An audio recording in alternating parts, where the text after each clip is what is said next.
Hello everyone. Today we are going to start with the next our video lecture. Okay, video 4. In this we'll see more terms which is there in the gravitation chapter. Let us start with the page number 6 of textbook. Do you know?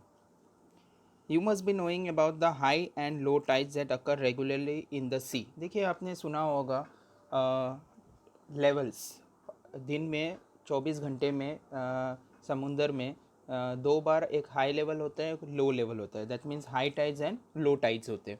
ठीक है. The level of the sea water at any given location along the sea shore increases and decreases twice a day. दिन में दो बार ऐसा होता है. At a high level होता है एक बार और एक लो लेवल होता है. High tide and low tide at a regular intervals. High and low tides occur at the different times at different places. ये हर जगह अलग अलग होता है. The level of the water in the sea changes because of the gravitational force exerted by the moon. अच्छा, ऐसा क्यों होता है? Why does this happen? Why there is a high tide and why there is a low tide? See, you can see this figure 1.6 low and high tide. It is given here. Here you can see there is an earth and here you can see there is a moon. Okay, now this earth is attracting the moon. Okay, so the water on the earth is also attracting the moon. Okay, तो moon की वजह से, moon की force की वजह से अब moon भी वाटर को अट्रैक्ट कर रहा है. ठीक है, तो water is attracting towards the moon and because of that there is a high tide and low tide in the sea water. अगर आप देखेंगे यहाँ पे ये साइड पे ये जो फेज़ है मून का, यहाँ पे है मून ये साइड पे. ठीक है, तो ये पोर्शन जो आपको दिख रहा है, ये दिख रहे हैं आप, पॉइंटर दिख रहा है मेरा पेन का, तो ये पॉइंटर आप देख रहे हैं थोड़ा सा मोटा है, तो मतलब यहाँ पे हाई टाइड से. और यहाँ पे मून नहीं है अभी फ़िलहाल ऊपर की तरफ जहाँ पे लो टाइड लिखा है. ठीक है, तो वहाँ पे मून नहीं है, तो वहाँ पे क्या है? Low tide. और यहाँ पे फिर से अगर मून आ जाता है तो यहाँ पे क्या हो जाता है? High tide. और फिर से यहाँ पे हो जाता है लो टाइड. तो जहाँ जहाँ मून का डायरेक्शन होता है वहाँ वहाँ मून अट्रैक्ट करता है वाटर को. Okay, and because of that there is a high tide in the sea water. और जहाँ नहीं होते वहाँ पे लो टाइड्स होते हैं. This happens because of the gravitational force. Moon के पास भी ग्रेविटेशनल फोर्स है, वो जो वाटर को अट्रैक्ट करते हैं. The level of the water in the sea changes because of the gravitational force exerted by the moon. Water directly under the moon gets pulled towards the moon and the level of the water there goes up causing high tide and at that place. moon की वजह से moon water को attract करता है and water raise करता है at two places on the earth at 90 degree from the place of the high tide. The level of the water is minimum and the low tides occur as shown in the figure 1.6. तो जहाँ पे आप देख सकते हैं कि जहाँ पे फेज है मून का वहाँ पे हाई टाइड है और जहाँ पे नहीं है वहाँ पे लो टाइड है. ओके, सो एक एनिमेटेड वीडियो भी है इसका. I will be sending you the link in that. Okay, you can just check more in detail. It is given about high tide and low tide. Okay, now let's move further. Earth's gravitational force. हमें पता है earth के पास gravitation force है. Okay, will the velocity of stone to thrown vertically upward remain constant और will it change with the time. अब यहाँ पे क्या बोला है कि अगर हम लोग कोई पत्थर ऊपर की तरफ फेंकते हैं तो क्या उसका वेलोसिटी चेंज होगा या उसका वेलोसिटी क्या रहेगा? चेंज होगा, सेम होगा? How will it change? कैसे चेंज होगा? Why doesn't the stone moves up all the time? हमेशा स्टोन ऊपर की तरफ ही क्यों नहीं जाता, नीचे की तरफ ही क्यों आते हैं? इसका आंसर तो हमें पता है, because of the gravitational force. Why does it fall to down after reaching a certain height? Earth के पास एक ग्रेविटेशनल फोर्स है जो कि अट्रैक्ट करता है हर एक ऑब्जेक्ट को, तो स्टोन को भी अट्रैक्ट करता है, तो वो नीचे की तरफ आते हैं. What does it maximum height depend on? उसकी मैक्सिमम हाइट किस पे डिपेंड करती है? स्टोन की. स्टोन कितने हाइट तक ऊपर जा सकता है? ओके, ये सभी सवालों के जवाब हमें मिलेंगे in this. The earth attracts every object near it towards itself because of the gravitational force. Newton ने भी बताया है कि यूनिवर्स में कोई भी ऐसा ऑब्जेक्ट नहीं है जहाँ पे ग्रेविटेशनल फोर्स अप्लाई नहीं होता है.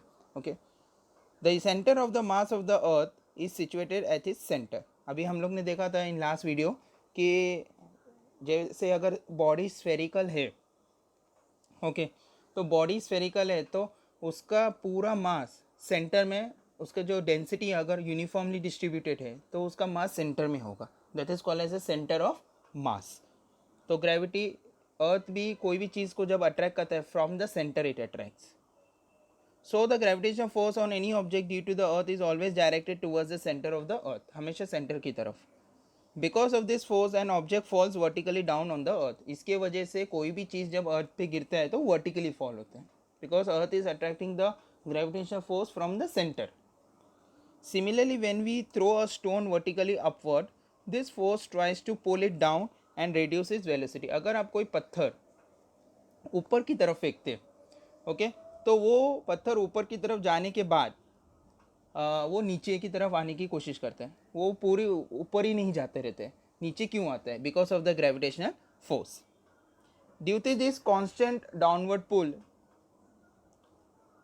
Similarly, when we throw a stone vertically upward, this force tries to pull it down and reduce its velocity. Due to this constant downward pull, the velocity becomes zero after a while. कुछ time के बाद उसकी velocity क्या हो जाती है? Zero हो जाती है. पत्थर ऊपर जाता है तो पत्थर ऊपर जाने के बाद वो जैसे जैसे पत्थर ऊपर जा रहा है उसकी वेलोसिटी कम हो रही है. क्यों वेलोसिटी कम हो रही है? क्योंकि अर्थ पत्थर को अट्रैक्ट कर रहा है और फाइनली उसकी वेलोसिटी ज़ीरो हो जाती है पत्थर की, और उसके बाद वो नीचे आने की कोशिश करता है. ओके, जब वो नीचे आता है पत्थर स्टोन, उसकी वेलोसिटी बढ़ने लगती है. The pull continues to be exerted and the stone start moving vertically downward and towards the center of the earth under its influence. Use your brain power. According to the Newton's law of gravitation, every object attracts every other object. That we know. हर एक object दूसरे object को attract करता है, but we don't feel. Okay, अब कोई दूसरा object अर्थ की तरफ अट्रैक्ट होता है, that we feel. Okay, we are attracting towards earth, we can feel. But अगर पर्सन हम लोग ले लेते हैं, दो पर्सन एक दूसरे की तरफ अट्रैक्ट होते नहीं है, लेकिन दोनों के बीच में ग्रेविटेशन फोर्स है, but there is a weak gravitation force. इसकी वजह से अट्रैक्शन महसूस नहीं होते हैं. Thus, if the earth attracts an apple towards itself, the apple also attracts earth towards itself. Obviously, अगर earth एप्पल को अट्रैक्ट कर रहा है तो एप्पल भी अर्थ को अट्रैक्ट कर रहा है. बट उसमें क्या होता है कि जैसे मैं बताता हूँ अभी आपको कि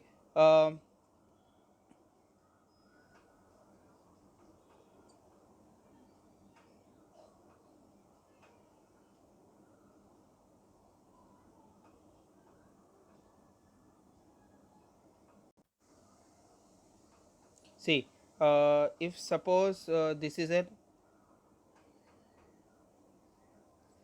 अर्थ, ओके, एंड यहाँ पर एप्पल है, ये मान लीजिए एप्पल है, ठीक है, ये अट्रैक्ट हो रहा है एप्पल, अर्थ उसको अट्रैक्ट कर रहा है, ठीक है. तो एप्पल भी, ये अगर एप्पल है, अगर मैं लिख देता हूँ इधर एप्पल, ये अर्थ है ई, ठीक है, तो ये एप्पल भी अर्थ को अट्रैक्ट कर रहा है, मतलब ऊपर की तरफ. लेकिन एप्पल अर्थ को खींच नहीं सकता, अर्थ एप्पल को खींच सकता है, बिकॉज अर्थ का जो मास है, उसका जो ग्रेविटेशनल फोर्स है वो एप्पल से बहुत ज़्यादा है. ओके, 10 टाइम्स और 20 टाइम्स हम लोग कैसे बोल सकते हैं, ज़्यादा है. And because of that it can attract.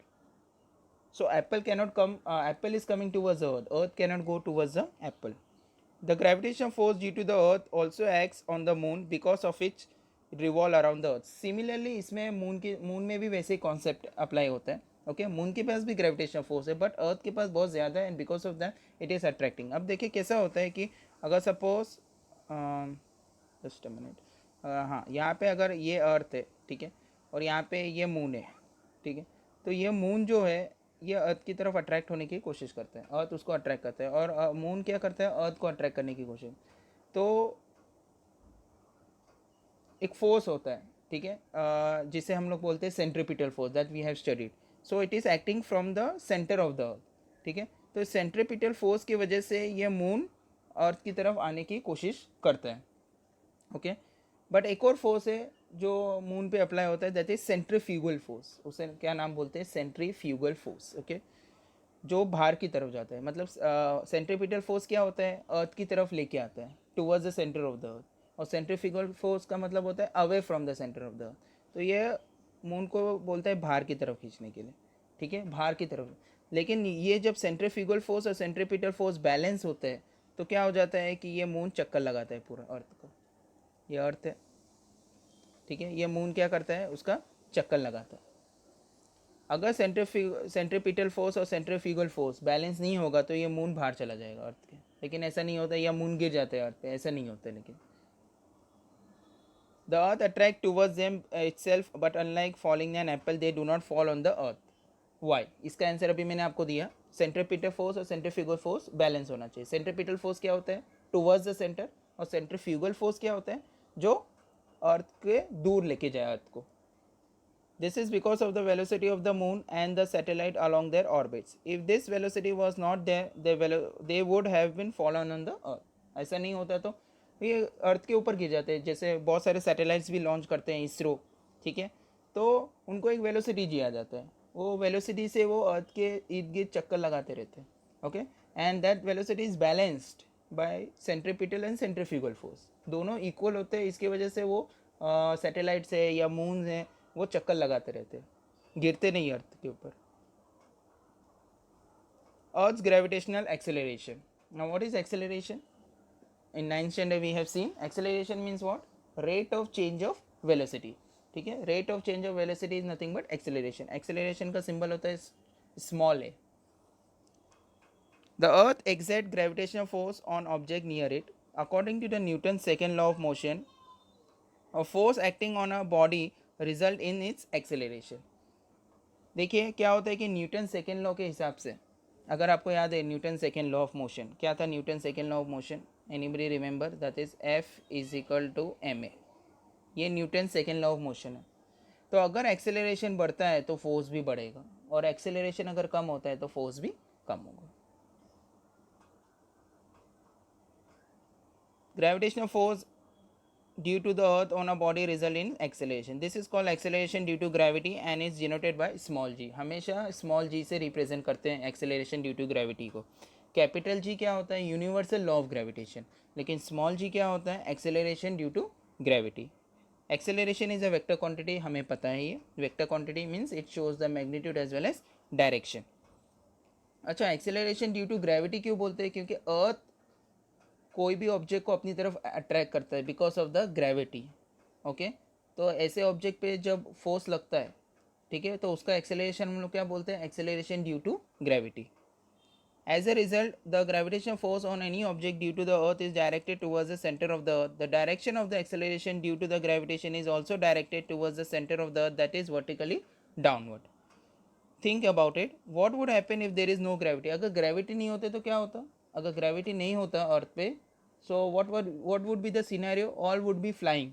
Okay, what would happen if the value of g was twice as the large? देखिए अगर g का वैल्यू, कैपिटल g का वैल्यू twice हो जाता है तो क्या होता है? देखिए यहाँ पे ये जो फॉर्मूला है, ये देख सकते हैं आप, ये वाला फॉर्मूला, ये अभी हम लोग स्टडी करेंगे.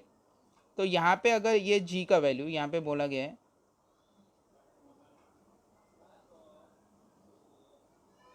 ये जो g आपको दिख रहा है, अगर ये g का वैल्यू 2 होता है, मतलब ये फॉर्मूला ऐसा हो जाता है, f is equal to 2g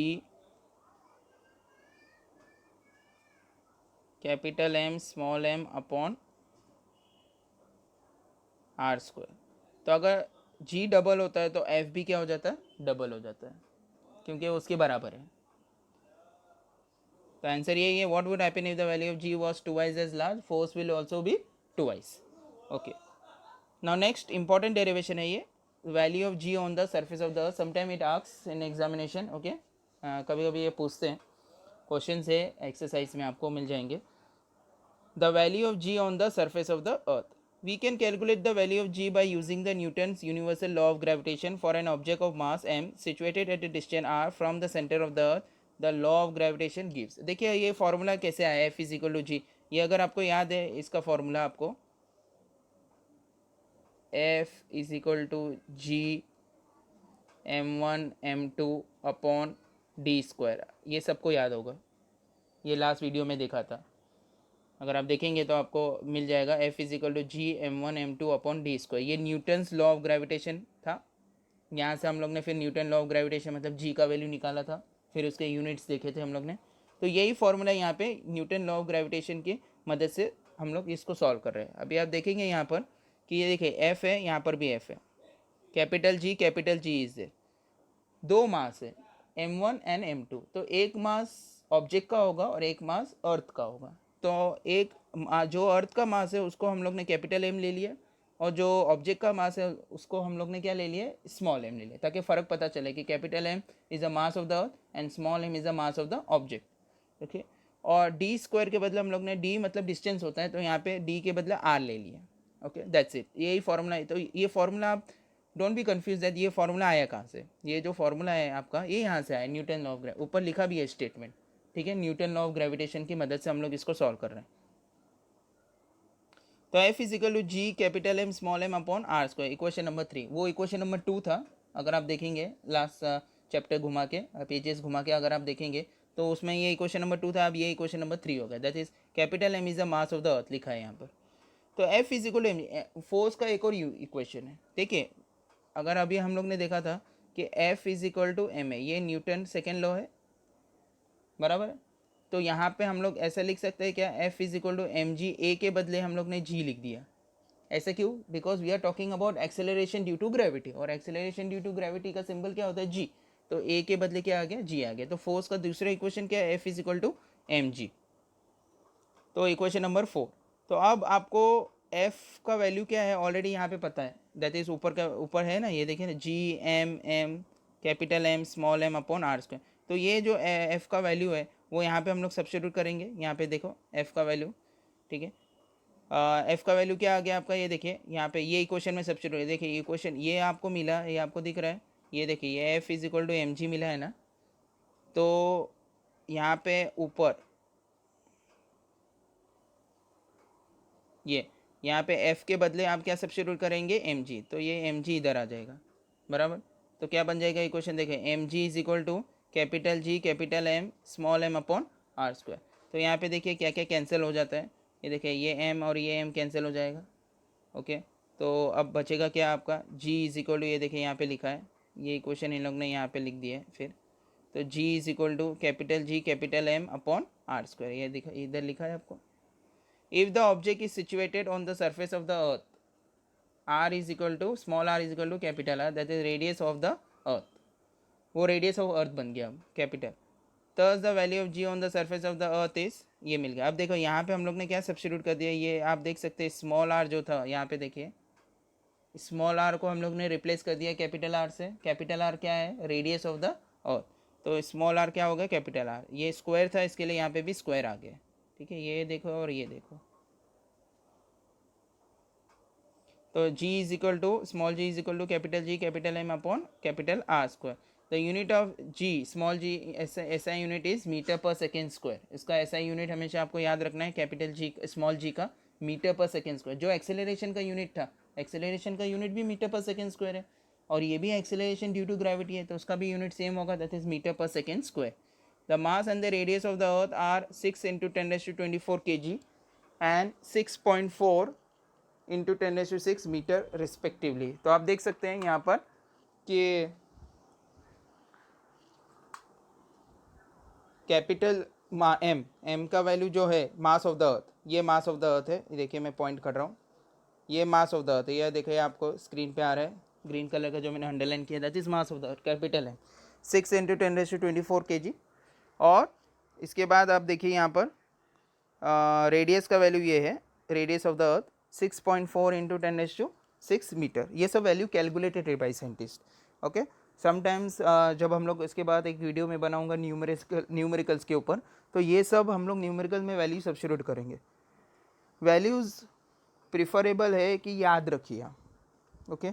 sometimes it may be given in the paper, अगर न्यूमेरिकल्स आता है, ओके, और अगर आप न्यूमेरिकल अटेम्प्ट करते हो एग्जामिनेशन में, तो क्वेश्चन पेपर में न्यूमेरिकल्स के साथ ये वैल्यूज़ देते हैं, but sometime they don't give, they assume that you know the values, so we cannot say that exactly always the values will be given to you, okay, so you should know the values। तो ये सब value देखिए यहाँ पे substitute कर दिए, capital G का value 6.67 into 10⁻11, ये तो ऑलरेडी हम लोग ने बताया था कैसे आया था ये सब in last video. Capital M का वैल्यू 6 इंटू 10⁻24, आर का value 6.4 into 10⁻6 the whole square. इसको सॉल्व करने के बाद आंसर क्या आता है आपका 9.77 मीटर पर सेकेंड स्क्वायर। तो वैसे ये एग्जैक्ट अप्रॉक्सीमेट आंसर है, हम लोग उसको राउंड फिगर लेके 9.8 मीटर पर सेकेंड स्क्वायर भी लिखते हैं, 9.8 भी लिखते हैं इसको, ठीक है। 9.77 अप्रॉक्सीमेट वैल्यू है, 9.77 को हम लोग कन्वर्ट करेंगे तो 9.8, इसके लिए बोलते हैं ग्रेविटी ऑफ द अर्थ क्या है, 9.8 metre per second square, okay. But it may be very, कैसे वेरी होता है ये हम लोग आगे देखेंगे यही चैप्टर में। This acceleration depends only on the mass m and radius r of the earth, and so the acceleration due to gravity at a given point on the earth is the same for all object. कोई भी object हो, acceleration due to gravity यही रहने वाला है, 9.77 metre per second square. अगर वो object का मास 10 किलो है या ऑब्जेक्ट का मास 20 किलो है, उससे कोई फ़र्क नहीं पड़ता. Gravitation acceleration due to gravity will remain same, okay, for that object. It does not depend on the properties of the object. ये प्रॉपर्टीज़ पे भी डिपेंड नहीं करता कोई भी ऑब्जेक्ट के. कोई भी प्रॉपर्टीज़ हो सकते हैं ऑब्जेक्ट के, अलग अलग ऑब्जेक्ट के अलग अलग प्रॉपर्टीज़ होते हैं, तो एक्सेलरेशन ड्यू टू ग्रेविटी उसके हिसाब से चेंज नहीं होता. Okay, so this is important derivation, so this you should know. Okay, and that's it in this video. In next video we'll continue how does the value of g changes. Okay, varies कैसे कैसे होते हैं, अगर आप अलग अलग जगह पे जाते हैं तो g का वैल्यू कैसे वेरी हो सकता है. Okay, so that we'll see. Okay, that's it. Thank you so much.